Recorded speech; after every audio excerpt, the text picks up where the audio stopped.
നമ്മൾ ഇന്ന് ഈ വീഡിയോയിൽ നോക്കാൻ പോകുന്നത് കേരളത്തിലെ നദികളെക്കുറിച്ചിട്ടാണ്. കേരളത്തിലെ നദികളെക്കുറിച്ചിട്ടുള്ള രണ്ടാമത്തെ വീഡിയോ ആണിത്. ആദ്യത്തെ പാർട്ടിൽ കേരളത്തിൻ്റെ നദികളെക്കുറിച്ചുള്ള ഇമ്പോർട്ടൻറ്റ് ഫാക്ട്സും പെരിയാർ, ഭാരതപ്പുഴ, പമ്പ, ചാലിയാർ എന്നീ നദികളെക്കുറിച്ചിട്ടുള്ള ഇമ്പോർട്ടൻറ്റ് ഫാക്ട്സും പറഞ്ഞിട്ടുണ്ട്. കാണാത്തവർ അത് കൂടി കാണാനായിട്ട് ശ്രമിക്കുക. നമുക്ക് വീഡിയോയിലേക്ക് പോകാം. ചാലക്കുടി പുഴ ആകെ നീളം 145.5 കിലോമീറ്റർ. ഉത്ഭവസ്ഥാനം ആനമല. കേരളത്തിലെ ഏറ്റവും നീളം കൂടിയ അഞ്ചാമത്തെ നദിയാണ് ചാലക്കുടി പുഴ. കേരളത്തിലെ ഏറ്റവും നീളം കൂടിയ അഞ്ചാമത്തെ നദിയാണ് ചാലക്കുടി പുഴ. 145.5 കിലോമീറ്ററാണ് ആകെ നീളം. ഉത്ഭവസ്ഥാനം ആനമല. ആതിരപ്പള്ളി വാഴച്ചാല് വെള്ളച്ചാട്ടം സ്ഥിതി ചെയ്യുന്ന നദിയാണ് ചാലക്കുടി പുഴ.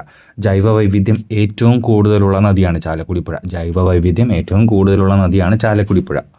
പെരിങ്ങൽകൂത്ത് ജലവൈദ്യുത പദ്ധതി സ്ഥിതി ചെയ്തിരിക്കുന്ന നദിയാണ് ചാലക്കുടി പുഴ. പെരിങ്ങൽകൂത്ത് ജലവൈദ്യുത പദ്ധതി സ്ഥിതി ചെയ്തിരിക്കുന്ന നദി ചാലക്കുടി പുഴ. ഷോളയാർ ജലവൈദ്യുത പദ്ധതി സ്ഥാപിച്ചിരിക്കുന്ന നദിയാണ് ചാലക്കുടി പുഴ. ജലസേചനത്തിനായി ചാലക്കുടി പുഴയിൽ നിർമ്മിച്ചിരിക്കുന്ന ഡാമാണ് തുമ്പൂർ മൊഴി.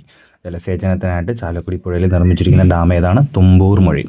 ചാലക്കുടി പുഴ പെരിയാറുമായിട്ട് കൂടിച്ചേരുന്ന സ്ഥലം പുത്തൻവേലിക്കര, എറണാകുളമാണ്. ചാലക്കുടി പുഴ പെരിയാറുമായിട്ട് കൂടിച്ചേരുന്ന സ്ഥലമാണ് പുത്തൻവേലിക്കര, എറണാകുളം.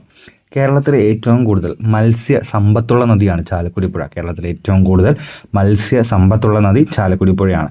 കേരളത്തിലെ ഏക ഓക്സ്ബോ തടാകം ചാലക്കുടി പുഴയിലെ വൈന്തലയിലാണ്. കേരളത്തിലെ ഏക ഓക്സ്ബോ തടാകം ചാലക്കുടി പുഴയിലെ വൈന്തലയിലാണ്. നെയ്യാർ. നെയ്യാറിൻ്റെ നീളം 56 കിലോമീറ്ററാണ്. നെയ്യാറിൻ്റെ നീളം 56 കിലോമീറ്ററാണ്. നെയ്യാറിൻ്റെ ഉത്ഭവസ്ഥാനം അഗസ്ത്യമല പശ്ചിമഘട്ടം. നെയ്യാറിൻ്റെ ഉത്ഭവസ്ഥാനം അഗസ്ത്യമല പശ്ചിമഘട്ടം. കേരളത്തിൻ്റെ ഏറ്റവും തെക്കേ അറ്റത്തെ നദിയാണ് നെയ്യാർ. നെയ്യാർ പതിക്കുന്നത് അറബിക്കടലിലാണ്. നെയ്യാറിൻ്റെ പ്രധാന പോഷക നദികളാണ് കല്ലാറും കരവലിയാറും. കല്ലാറ്, കരവലിയാർ. അരുവിപ്പുറം സ്ഥിതി ചെയ്യുന്നത് നെയ്യാറിൻ്റെ തീരത്താണ്. മഞ്ചേശ്വരം പുഴ. കേരളത്തിലെ ഏറ്റവും നീളം കുറഞ്ഞ നദിയാണ് മഞ്ചേശ്വരം പുഴ. മഞ്ചേശ്വരം പുഴയുടെ നീളം 16 കിലോമീറ്ററാണ്. മഞ്ചേശ്വരം പുഴ ഉത്ഭവിക്കുന്നത് ബാലേപ്പൂണി കുന്നുകൾ, കാസർഗോഡ്. മഞ്ചേശ്വരം പുഴ പതിക്കുന്ന കായൽ ഉപ്പളക്കായൽ. കേരളത്തിലെ ഏറ്റവും വടക്കേ അറ്റത്തെ നദിയാണ് മഞ്ചേശ്വരം പുഴ. കേരളത്തിലെ ഏറ്റവും നീളം കുറഞ്ഞ നദിയാണ് മഞ്ചേശ്വരം. മഞ്ചേശ്വരം പുഴയുടെ നീളം 16 കിലോമീറ്റർ. മഞ്ചേശ്വരം പുഴ ഉത്ഭവിക്കുന്ന സ്ഥലം ബാലേപ്പൂണി കുന്നുകൾ, കാസർഗോഡ്. മഞ്ചേശ്വരം പുഴ പതിക്കുന്ന കായൽ ഉപ്പളക്കായൽ. കേരളത്തിലെ ഏറ്റവും വടക്കേ അറ്റത്തെ നദിയാണ് മഞ്ചേശ്വരം പുഴ. ഇനി കൊടങ്ങരപ്പള്ളം പുഴ. കൊടങ്ങരപ്പള്ളം പുഴ ഒഴുകുന്ന കേരളത്തിലെ പ്രദേശം ഏതാണ്? അട്ടപ്പാടിയാണ്. അട്ടപ്പാടിയിലൂടെ ഒഴുകുന്ന കേരളത്തിലെ നദിയാണ് കൊടങ്ങരപ്പള്ളം പുഴ. 1/4 നൂറ്റാണ്ട് മുമ്പ് വറ്റി വരണ്ടു പോയ അട്ടപ്പാടിയിലെ ഏത് പുഴയാണ് ഒഴുക്ക് വീണ്ടെടുത്തുകൊണ്ടിരിക്കുന്നത്? കൊടങ്ങരപ്പള്ളം. കൊടങ്ങരപ്പള്ളം പുഴയുടെ ഉത്ഭവസ്ഥാനം തമിഴ്നാട് അതിർത്തിയിലെ പെരുമാൾമുടിയിൽ നിന്നാണ്. കൊടങ്ങരപ്പള്ളം പുഴ ഒഴുകി എത്തിച്ചേരുന്ന പുഴ ഭവാനി. ഇനി മയ്യഴിപ്പുഴ. ആകെ നീളം 54 കിലോമീറ്ററാണ്. ഉത്ഭവം പശ്ചിമഘട്ടത്തിലെ വയനാട് കുന്നുകൾ. മയ്യഴിപ്പുഴ പതിക്കുന്ന കടൽ അറബിക്കടലിലാണ്. കേരളത്തിലെ ഇംഗ്ലീഷ് ചാനൽ എന്നറിയപ്പെടുന്ന നദിയാണ് മയ്യഴിപ്പുഴ. മയ്യഴിയുടെ കഥാകാരൻ എന്നറിയപ്പെടുന്നത് എം മുകുന്ദനെയാണ്. മയ്യഴിപ്പുഴ ആകെ നീളം 54 കിലോമീറ്റർ. പശ്ചിമഘട്ടത്തിലെ വയനാട് കുന്നുകളിൽ നിന്ന് ഉത്ഭവിക്കുന്നു. മയ്യഴിപ്പുഴ പതിക്കുന്ന കടൽ അറബിക്കടലാണ്. കേരളത്തിലെ ഇംഗ്ലീഷ് ചാനൽ എന്നറിയപ്പെടുന്നത് മയ്യഴിപ്പുഴയാണ്. മയ്യഴിപ്പുഴയുടെ കഥാകാരൻ എന്നറിയപ്പെടുന്നത് എം മുകുന്ദനാണ്. ക്ഷേത്രങ്ങളും നദീതീരങ്ങളും. പറശ്ശിനിക്കടവ് ക്ഷേത്രം സ്ഥിതി ചെയ്യുന്നത് വളപട്ടണം നദിയുടെ തീരത്താണ്. പറശ്ശിനിക്കടവ് ക്ഷേത്രം സ്ഥിതി ചെയ്യുന്നത് വളപട്ടണം നദിയുടെ. വലംചുഴി ദേവീ ക്ഷേത്രം അച്ചൻ കോവിലാർ. വലംചുഴി ദേവീ ക്ഷേത്രം അച്ചൻ കോവിലാർ. തിരുവല്ലം പരശുരാമ ക്ഷേത്രം കരമന നദി. തിരുവല്ലം പരശുരാമ ക്ഷേത്രം കരമന നദി. ശബരിമല പമ്പ. ശബരിമല പമ്പയുടെ തീരത്താണ്. ആറ്റുകാൽ ക്ഷേത്രം കിള്ളിയാറ്. തിരുനാവായ നാവാമുകുന്ദ ക്ഷേത്രം ഭാരതപ്പുഴ. തിരുനാവായ നാവാമുകുന്ദ ക്ഷേത്രം ഭാരതപ്പുഴ. തിരുനെല്ലി ശിവക്ഷേത്രം പാപനാശിനി പുഴ. തിരുനെല്ലി ശിവക്ഷേത്രം പാപനാശിനി പുഴ. ചന്ദ്രഗിരി പുഴ. കാസർഗോഡ് ജില്ലയെ യു ആകൃതിയിൽ ചുറ്റിയൊഴുകുന്ന നദിയാണ് ചന്ദ്രഗിരി പുഴ. കാസർഗോഡ് ജില്ലയെ യു ആകൃതിയിൽ ചുറ്റിയൊഴുകുന്ന നദി ചന്ദ്രഗിരി പുഴയാണ്. മൗര്യ സാമ്രാജ്യ സ്ഥാപകനായ ചന്ദ്രഗുപ്ത മൗര്യൻ്റെ പേരിൽ അറിയപ്പെടുന്ന കേരളത്തിലെ നദിയാണ് ചന്ദ്രഗിരി പുഴ. മൗര്യ സാമ്രാജ്യ സ്ഥാപകനായ ചന്ദ്രഗുപ്ത മൗര്യൻ്റെ പേരിൽ അറിയപ്പെടുന്ന കേരളത്തിലെ നദിയാണ് ചന്ദ്രഗിരി പുഴ. ഓലോത്തുനാടിനും തുളുനാടിനും ഇടയിൽ പരമ്പരാഗത അതിരായിട്ട് കണക്കാക്കിയിരുന്ന പുഴയാണ് ചന്ദ്രഗിരി പുഴ.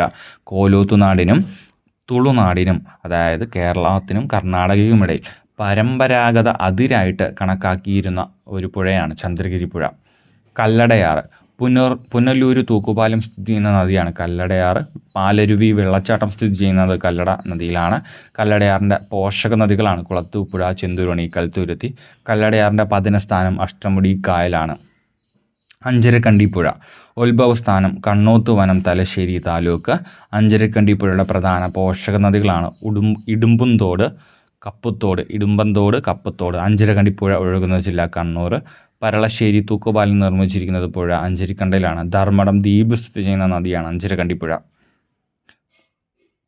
കേരളത്തിലെ മഞ്ഞ നദി എന്നറിയപ്പെടുന്നത് കുറ്റ്യാടിപ്പുഴയാണ്. കോട്ടയം പട്ടണത്തിലൂടെ ഒഴുകുന്ന നദിയാണ് മീനച്ചിലാറ്. അരുന്ധതി റോയുടെ the god of small things എന്ന പുസ്തകത്തിൽ പ്രതിപാദിക്കുന്ന നദി മീനച്ചിലാറ്. മൂന്നാറിൽ സംഗമിക്കുന്ന നദികളാണ് മുതിരമ്പുഴ, നല്ല തണ്ണി, കൊണ്ടള. അറബിക്കടലിൽ പതിക്കുന്ന കേരളത്തിലെ ഏറ്റവും ചെറിയ നദിയാണ് രാമപുരം പുഴ. കല്ലായിപ്പുഴ ഒഴുകുന്ന ജില്ല കോഴിക്കോട്. തുഷാരഗിരി വെള്ളച്ചാട്ടം സ്ഥിതി ചെയ്യുന്ന നദി ചാലിപ്പുഴ. പരവൂർ കായലിൽ പതിക്കുന്ന നദിയാണ് ഇത്തിക്കരപ്പുഴ. കിള്ളിയാറിൻ്റെ തീരത്ത് സ്ഥിതി ചെയ്യുന്ന പ്രസിദ്ധമായ തീർത്ഥാടന കേന്ദ്രമാണ് ആറ്റുകാൽ ക്ഷേത്രം. കിള്ളിയാറിൻ്റെ തീരത്ത് സ്ഥിതി ചെയ്യുന്ന പ്രസിദ്ധമായ തീർത്ഥാടന കേന്ദ്രമാണ് ആറ്റുകാൽ ക്ഷേത്രം. കർണാടകയിൽ ഉത്ഭവിച്ച് കേരളത്തിലൂടെ ഒഴുകുന്ന പ്രമുഖ നദിയാണ് വളപട്ടണം. കർണാടകയിൽ ഉത്ഭവിച്ച് കേരളത്തിലേക്ക് ഒഴുകുന്ന പ്രമുഖ നദിയാണ് വളപട്ടണം. വില്യം ലോഗൻ്റെ മലബാർ മാനുവലിൽ പ്രതിപാദിച്ചിരിക്കുന്ന നദിയാണ് കോരപ്പുഴ. വില്യം ലോഗൻ്റെ മലബാർ മാനുവലിൽ പ്രതിപാദിച്ചിരിക്കുന്ന നദിയാണ് കോരപ്പുഴ. OV വിജയൻ്റെ ഗുരുസാഗരം എന്ന കൃതിയിൽ പ്രതിപാദിച്ചിരിക്കുന്ന നദി തൂതപ്പുഴയാണ്. OV വിജയൻ്റെ ഗുരുസാഗരം എന്ന കൃതിയിൽ പ്രതിപാദിച്ചിരിക്കുന്ന നദി തൂതപ്പുഴ. SK പൊറ്റക്കാടിൻ്റെ നാടൻ പ്രേമം എന്ന കൃതിയിൽ പ്രതിപാദിച്ചിരിക്കുന്ന നദിയാണ് ഇരുവഴിഞ്ഞിപ്പുഴ. SK പൊറ്റക്കാടിൻ്റെ നാടൻ പ്രേമം എന്ന കൃതിയിൽ പ്രതിപാദിച്ചിരിക്കുന്ന നദിയാണ് ഇരുവഴിഞ്ഞിപ്പുഴ. അരുവിക്കര, പേപ്പാറ എന്നീ അണക്കെട്ടുകൾ സ്ഥിതി ചെയ്യുന്ന നദി കരമന നദിയാണ്. അരുവിക്കര, പേപ്പാറ എന്നീ അണക്കെട്ടുകൾ സ്ഥിതി ചെയ്യുന്ന നദി കരമന. മീൻവല്ലം പദ്ധതി സ്ഥിതി ചെയ്യുന്ന പുഴ തൂതപ്പുഴ. മീൻവല്ലം പദ്ധതി സ്ഥിതി ചെയ്യുന്ന പുഴ തൂതപ്പുഴ. മുക്കം പട്ടണത്തിലൂടെ ഒഴുകുന്ന പുഴയാണ് ഇരുവഴിഞ്ഞിപ്പുഴ. മുക്കം പട്ടണത്തിലൂടെ ഒഴുകുന്ന പുഴയാണ് ഇരുവഴിഞ്ഞിപ്പുഴ. മാനന്തവാടിപ്പുഴ എന്നറിയപ്പെടുന്ന നദി ഏതാണ്? കബനിയാണ് കേട്ടോ. മാനന്തവാടിപ്പുഴ എന്നറിയപ്പെടുന്ന നദി കബനി. മറയൂർ ചന്ദനക്കാട്ടിലൂടെ ഒഴുകുന്ന നദിയാണ് പാമ്പാറ്. മൂരാട് പുഴ എന്നറിയപ്പെടുന്ന നദി കുറ്റ്യാടിപ്പുഴ. നിലമ്പൂരിലെ തേക്കിൻ കാടുകളിലൂടെ ഒഴുകുന്ന നദിയാണ് ചാലിയാറ്. ചിമ്മിനി വന്യജീവി സംരക്ഷണ കേന്ദ്രത്തിൽ നിന്ന് ഉത്ഭവിക്കുന്ന നദി കുറുമാലിപ്പുഴ. ചിമ്മിനി വന്യജീവി സംരക്ഷണത്തിൽ നിന്നും ഉത്ഭവിക്കുന്ന നദി കുറുമാലിപ്പുഴ. കൊട്ടിയൂർ വന്യജീവി സങ്കേതത്തിലൂടെ ഒഴുകുന്ന നദിയാണ് ഭവാലിപ്പുഴ. ആറളം വന്യജീവി സങ്കേതത്തിലൂടെ ഒഴുകുന്ന നദിയാണ് ചീങ്കണ്ണിപ്പുഴ. ആറളം വന്യജീവി സങ്കേതത്തിലൂടെ ഒഴുകുന്ന നദി ചീങ്കണ്ണിപ്പുഴ. ഇനി കിഴക്കോട്ടൊഴുകുന്ന നദികൾ.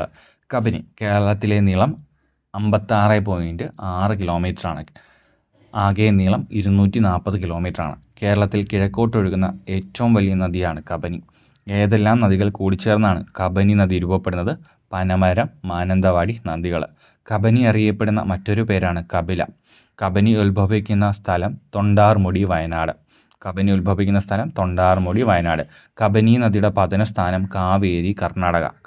കർണാടകയിലാണ് കബനി നദി പതിക്കുന്നത്. കബനി നദി കാവേരിയുമായി ചേരുന്ന സ്ഥലം തിരുമക്കുടൽ. കബനി നദി കാവേരിയുമായിട്ട് ചേരുന്ന സ്ഥലമാണ് തിരുമക്കുടൽ. ബാണസുര സാഗർ ഡാം സ്ഥിതി ചെയ്യുന്ന നദി കബനിയിലാണ്. കുറുവാ ദ്വീപ് സ്ഥിതി ചെയ്യുന്ന നദി കബനി നദിയിലാണ്.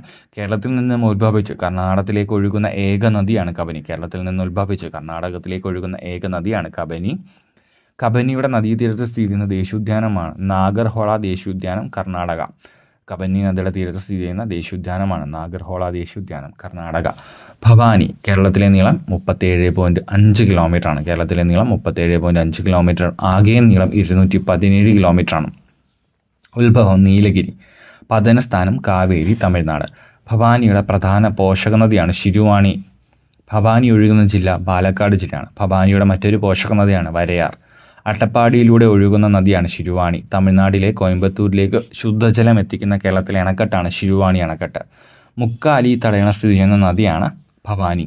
ഇനി പാമ്പാർ. കേരളത്തിലെ നീളം 25 കിലോമീറ്ററാണ്. ആകെ നീളം 31 കിലോമീറ്ററാണ്. പാമ്പാർ ഉത്ഭവിക്കുന്ന സ്ഥലം ബെൻമൂർ, ദേവികുളം താലൂക്ക്, ഇടുക്കി ജില്ല. പാമ്പാറിൻ്റെ പതനസ്ഥാനം കാവേരി, തമിഴ്നാട്. ചിന്നാർ വന്യജീവി സങ്കേതത്തിലൂടെ ഒഴുകുന്ന നദിയാണ് പാമ്പാർ.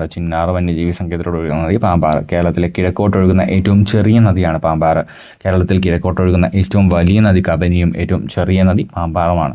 തൂവാനം വെള്ളച്ചാട്ടം സ്ഥിതി ചെയ്യുന്ന നദിയാണ് പാമ്പാർ. പാമ്പാറിൻ്റെ മറ്റൊരു പേരാണ് തലയാറ്. പാമ്പാറിൻ്റെ പ്രധാന പോഷക നദികളാണ് ഇരവികുളം, മൈലാടി, തീർത്ഥമല, ചെങ്കലോർ,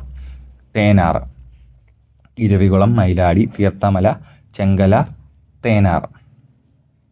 പാമ്പാറും തേനാറും തമിഴ്നാട്ടിൽ വെച്ച് സംഗമിച്ചുണ്ടാകുന്ന കാവേരിയുടെ പ്രധാന പോഷക നദിയാണ് അമരാവതി. പാമ്പാറും തേനാറും തമിഴ്നാട്ടിൽ വെച്ച് സംഗമിച്ചുണ്ടാകുന്ന കാവേരിയുടെ ഒരു പ്രധാന പോഷക നദിയാണ് അമരാവതി.